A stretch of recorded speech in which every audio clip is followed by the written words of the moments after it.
You don't wait to see what happens. That's the thing. The moment something feels even slightly off, you're already moving towards it, trying to adjust it, smooth it out, correct the tone, make sure it does not turn into something bigger. And it happens so quickly. It barely feels like a decision. A message sounds different. You start rewriting your response in your head. Someone goes quiet. You immediately wonder what changed.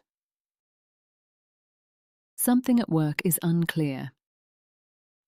You take it on, just to make sure it gets done properly. A conversation feels slightly tense.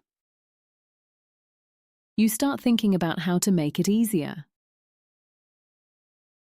how to explain yourself better, how to keep things from becoming awkward. And from the outside, this can look like thoughtfulness,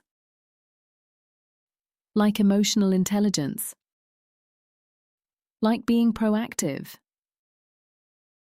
like being the reliable one.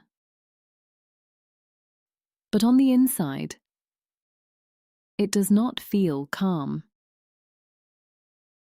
It feels like vigilance, like you are always scanning, always anticipating, always trying to stay one step ahead of a problem that may not even exist yet. There is someone, let's call her Maya. She is sitting with her phone, reading a message. It is short, not rude, not openly cold, just different. And immediately, her mind fills in the gaps. Did I say something wrong? Was my last message off?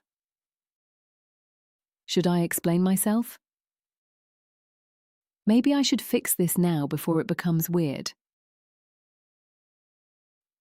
Within seconds, she is trying to solve a problem that has not even been confirmed. And if you really look at it, that is the pattern. Not just reacting to reality, reacting to possibility, to what might be wrong, to what could go wrong, to what you feel responsible for stopping before it happens. And this does not only show up in messages, it shows up in conversations, in relationships, in family dynamics, in work, in friendships, in the way you carry a whole room emotionally. You notice someone's expression shift, and suddenly you're checking whether you need to adjust. Someone seems disappointed, and part of you wants to step in and manage it. Someone else drops the ball, and you feel the urge to pick it up before anyone notices. Not because it is yours, because leaving it feels unsafe. And over time, this becomes your role. The one who keeps things steady. The one who makes things work. The one who notices everything. The one who feels responsible before anyone even asks. And because you can do it, people often let you. Sometimes they expect it. Sometimes they rely on it without ever saying so. And that makes the pattern even harder to question. Because now it does not just feel useful. It feels necessary. But internally, it feels like pressure. Because there is always something to manage. Always something to anticipate.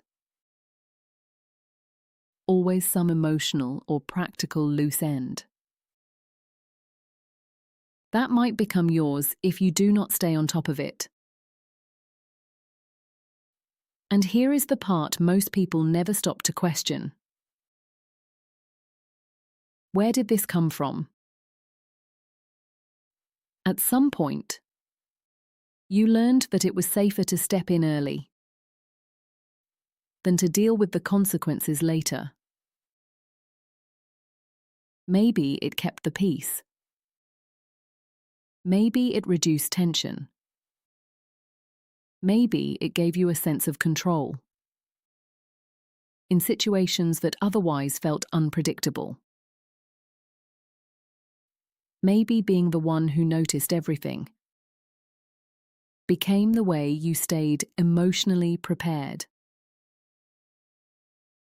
And if that happened early enough, it can feel less like a coping pattern and more like your personality.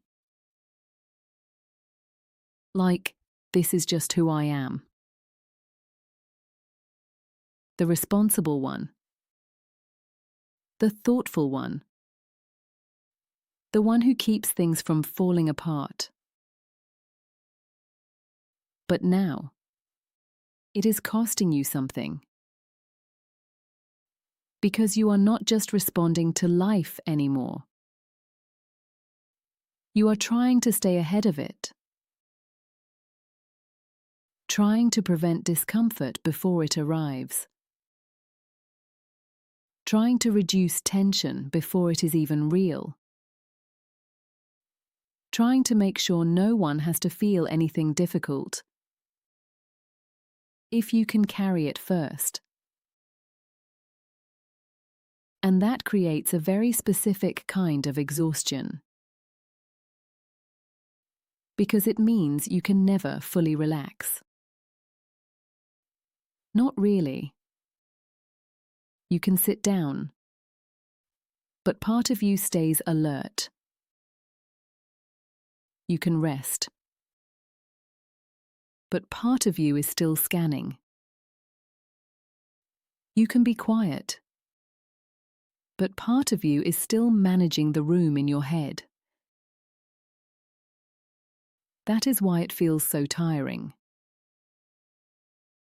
Not because life is too much on its own, but because you have been carrying more than you were ever meant to carry.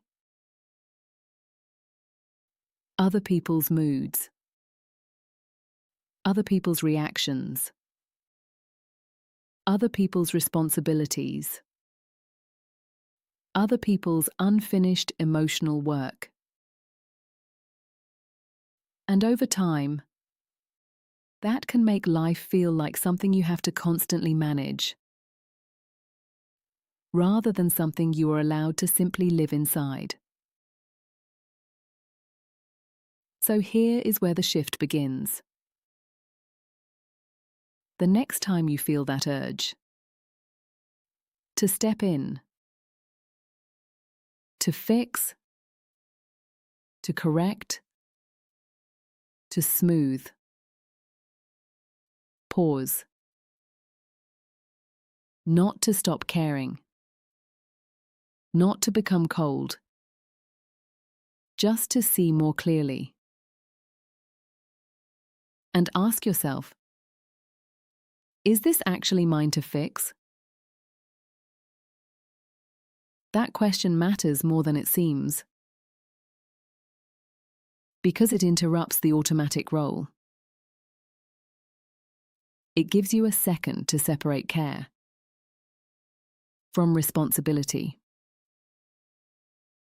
Sometimes the answer will be yes. Sometimes something really is yours to address. But often, it will not be. It will be theirs to feel, theirs to say, theirs to sort out, theirs to carry. And that is the part that changes everything. Because when you stop taking responsibility for what is not yours, you create space. Space to breathe. Space to think. Space to rest. Space to feel like your life belongs to you again. You do not have to fix everything. You were never meant to. You were not placed here to hold every thread together, to manage every reaction, to stop every possible problem before it forms. And the moment you start letting go, even a little, is the moment life begins to feel different. Less like something you have to constantly manage. More like something you can actually live inside. And that is a very different kind of peace.